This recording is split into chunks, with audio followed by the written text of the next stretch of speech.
ನೀವು ನನಗಿಂತ ಈ ಕುಡ್ದಿರೋ ವ್ಯಕ್ತಿನ ನಂಬ್ತೀರಾ? ಇಲ್ಲ, ಹೀಗಾಗೋದಕ್ಕೆ ಸಾಧ್ಯನೇ ಇಲ್ಲ. ನನ್ನ ಗಂಡ ಏನು ಅಂತ ನನಗೆ ಚೆನ್ನಾಗಿ ಗೊತ್ತು. ಅವ್ರು ಬೇರೆ ಹೆಣ್ಣನ್ನ ಕೆಟ್ಟರಷ್ಟು ನೋಡೋರೇ ಅಲ್ಲ. ಇಲ್ಲೇನೋ ಮೋಸ ನಡೆದಿದೆ.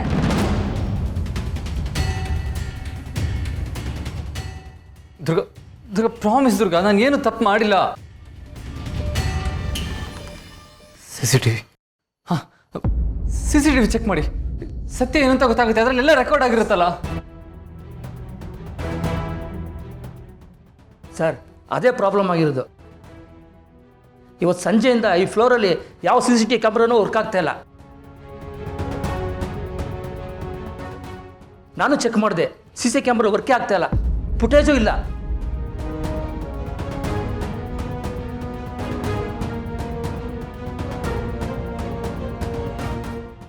ಇದು ಹೇಗೆ ಸಾಧ್ಯ? ಯಾರೋ ಶರತ್ನ ಸಿಕ್ಕಾಕ್ಸ್ಬೇಕು ಅಂತ ಹೀಗೆಲ್ಲ ಪ್ಲಾನ್ ಮಾಡಿದ್ದಾರೆ ಅಂತ ಅನಿಸ್ತಿದೆ. ಸದ್ಯ ಆ CCTV ಹಾಳು ಮಾಡಿದ್ದು ಒಳ್ಳೇದೇ ಆಯಿತು.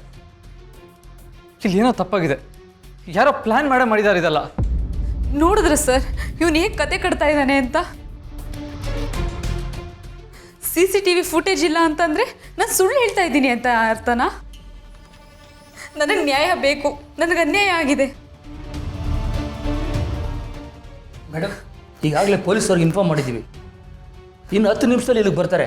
ಅವ್ರು ಬರೋವರೆಗೂ ಕೂಡ ಈ ರೂಮಿಂದ ಯಾರು ಕದಲಾಗಿಲ್ಲ.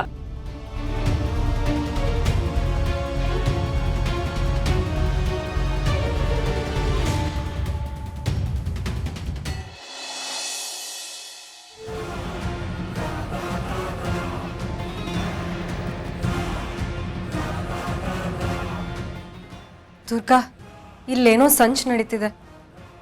ನಾನು ಹೋಗಿ ನೋಡ್ಕೊಂಡ್ ಬರ್ತೀನಿ. ಅಲ್ಲಿವರೆಗೂ ಈ ಪೊಲೀಸರು ಶರತ್ನ ಎಲ್ಲಿಗೂ ಕರ್ಕೊಂಡು ಹೋಗ್ದಿರೋ ಹಾಗೆ ನೀನು ನೋಡ್ಕೋಬೇಕು, ಸರಿನಾ? ನಾನು ಬೇಗ ಹೋಗಿ ಬರ್ತೀನಿ.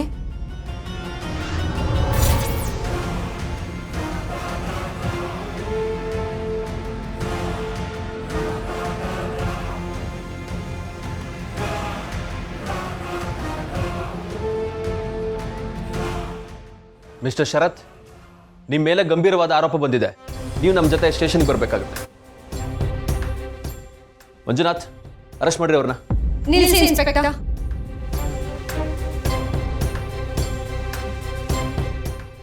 ನನ್ನ ಗಂಡ ಯಾವ ತಪ್ಪು ಮಾಡಿಲ್ಲ. ಅವರು ನಿರಪರಾಧಿ. ಈ ಹುಡುಗಿನೇ ಎಲ್ಲ ಸುಳ್ಳು ಹೇಳ್ತಿರೋದು. ಅಯ್ಯೋ, ನೀನೊಬ್ಬ ಹೆಣ್ಣಾಗಿ ಇನ್ನೊಬ್ಬ ಹೆಣ್ಣನ ಪರ ನಿಲ್ಲೋದು ಬಿಟ್ಟು ಈ ಕಾಮಕನ ಪರ ನಿಂತಿದೆಯಲ್ಲ, ನಿನಗೆ ನಾಚಿಕೆ ಆಗ್ತಾ ಇಲ್ವಾ? ಬಾಯ್ ಮುಚ್ಚು. ನಾಚಿಕೆ ನನಗಲ್ಲ, ನಿನಗಾಗ್ಬೇಕು. ಒಬ್ಳು ಹೆಣ್ಣಾಗಿ ಇನ್ನೊಬ್ಳು ಹೆಣ್ಣಿನ ಪರ ನಿಂತ್ಕೊಳ್ಳೋದು ಧರ್ಮ, ಅದು ನನಗೆ ಗೊತ್ತು. ಆದ್ರೆ ಸುಳ್ಳು ಹೇಳಿ ಇನ್ನೊಬ್ರು ಜೀವನನ ಹಾಳು ಮಾಡಕ್ ಹೊಟ್ಟಿದೆಯಲ್ಲ, ನಿನ್ನಂತವಳ ಪರ ನಿಂತ್ಕೊಳ್ಳೋದು ಅಧರ್ಮ. ನನ್ನ ಗಂಡನ ಬಗ್ಗೆ ನಿನಗೇನ್ ಗೊತ್ತು? ನನ್ನ ಗಂಡ ಎಂತವ್ರು ಅಂತ ನಂಗೆ ತುಂಬಾ ಚೆನ್ನಾಗಿ ಗೊತ್ತು. ನಿನ್ನಿಂದ ಅವ್ರ ಬಗ್ಗೆ ನಾನು ತಿಳ್ಕೋಬೇಕಾಗಿಲ್ಲ. ಇನ್ಸ್ಪೆಕ್ಟರ್, ಅಕಸ್ಮಾತ್ ನನ್ನ ಗಂಡ ತಪ್ಪು ಮಾಡಿದ್ರೆ ನಾನೇ ಅವ್ರನ್ನ ಎಳ್ಕೊಂಬಂದು ನಿಮ್ಮ ಹತ್ರ ಬಿಡ್ತಿದ್ದೆ. ಆದ್ರೆ ಅವರು ಇಂಥ ನೀಚ್ ಕೆಲಸ ಮಾಡೋಂಥ ಮನುಷ್ಯನೇ ಅಲ್ಲ.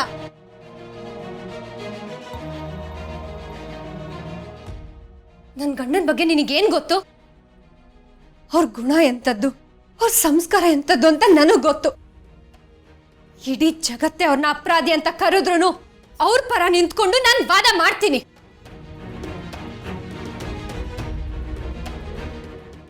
ಅಲ್ಲ, ಈ ಸ್ಥಿತಿ ನೋಡಿನೂ ನೀನು ಮಾತಾಡ್ತಾ ಇದೀಯಾ?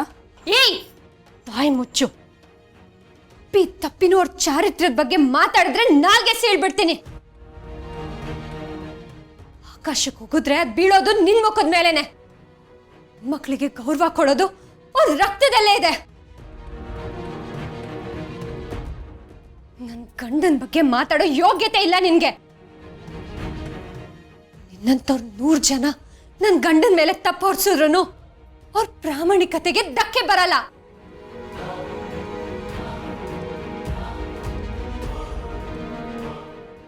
ನೋಡಿ ಸರ್, ನಿಮ್ಮ ಮುಂದೆನೆ ಹೇಗೆಲ್ಲ ಮಾತಾಡ್ತಾ ಇದ್ದಾಳೆ ಅಂತ. ಅವನ್ನ ಸುಮ್ಮನೆ ಬಿಡಬೇಡಿ ಸರ್, ಅರೆಸ್ಟ್ ಮಾಡಿ ಸರ್. ನೋಡಿ ಮೇಡಮ್, ಲಾವಣ್ಯ ಅವ್ರ ಪರಿಸ್ಥಿತಿ ನೋಡಿ, ಸಾಕ್ಷಿಗಳೆಲ್ಲ ಅವ್ರ ಪರವಾಗೇ ಇದೆ. ನಾವು ಕಾನೂನನ್ನು ಪಾಲಿಸಬೇಕು, ಅರ್ಥ ಮಾಡ್ಕೊಳ್ಳಿ. ಇನ್ಸ್ಪೆಕ್ಟರ್, ಕಾನೂನು ಅಂದ್ರೆ ಬರೀ ಕಣ್ಣಿಗೆ ಕಾಣಿಸೋದಷ್ಟೇ ಅಲ್ಲ, ಸತ್ಯನ ಹುಡ್ಕೋದು. ನೋಡಿ, ನಾನು ಹಳ್ಳಿಯೊಳೆ ಆಗಿರ್ಬೋದು, ಆದ್ರೆ ನ್ಯಾಯ ಯಾವುದು ಅನ್ಯಾಯ ಯಾವುದು ಅಂತ ನನಗೂ ಚೆನ್ನಾಗಿ ಗೊತ್ತಾಗುತ್ತೆ. ನನ್ನ ಗಂಡ ಯಾವ ತಪ್ಪು ಮಾಡಿಲ್ಲ ಇನ್ಸ್ಪೆಕ್ಟರ್. ದಯವಿಟ್ಟು ದಯವಿಟ್ಟು ನಮಗೆ ಸ್ವಲ್ಪ ಸಮಯ ಕೊಡಿ. ನನ್ನ ಗಂಡ ನಿರಪರಾಧಿ ಅಂತ ನಾನು ಸಾಬೀತು ಮಾಡೇ ಮಾಡ್ತೀನಿ.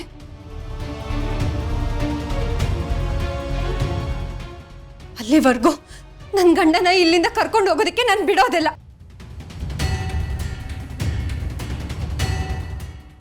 ಇನ್ಸ್ಪೆಕ್ಟರ್, ಸತ್ಯ ತುಂಬ ಹೊತ್ತು ಮುಚ್ಚಿಡೋದಕ್ಕೆ ಆಗೋದಿಲ್ಲ. ಸಾಕ್ಷಿ ಏನು ಅಂತ ನಾನು ಹುಡುಕ್ತೀನಿ.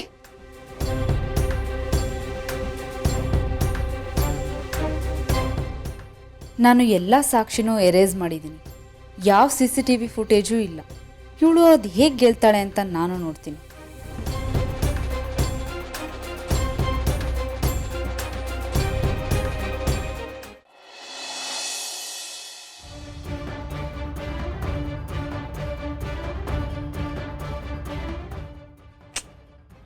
ಏನಪ್ಪ ಇದು, 1 ಗಂಟೆಯಿಂದ ಟ್ರೈ ಮಾಡ್ತಾ ಇದ್ದೀನಿ. ಯಾವ ಕ್ಯಾಮ್ರಾನೂ ವರ್ಕ್ ಆಗ್ತಿಲ್ಲ, ಎಲ್ಲ ಸ್ಕ್ರೀನು ಬ್ಲ್ಯಾಂಕ್.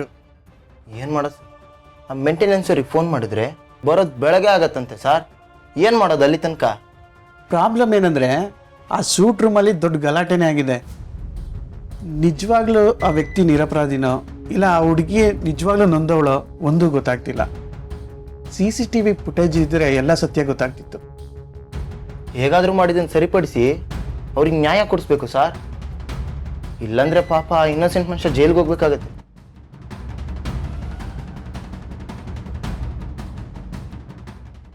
ಶರತ್ ಮತ್ತೆ ದುರ್ಗನ್ ಜೀವನ್ ಜೊತೆ ಆಟ ಆಡೋದಕ್ಕೆ ನಾನು ಬಿಡಲ್ಲ.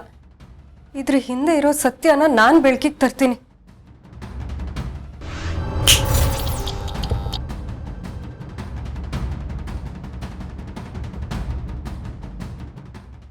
ಇದೇನಿದು ಮ್ಯಾಜಿಕ್?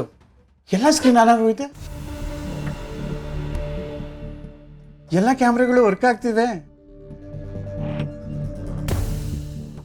ಸಾರ್ ನೋಡಿ ಸರ್, ಲ್ಯಾಂಡ್ ಫುಟೇಜು. ಆ ಮನುಷ್ಯ ಬರೋದು, ಡ್ರಿಂಕ್ಸ್ ಕುಡಿಯೋದು,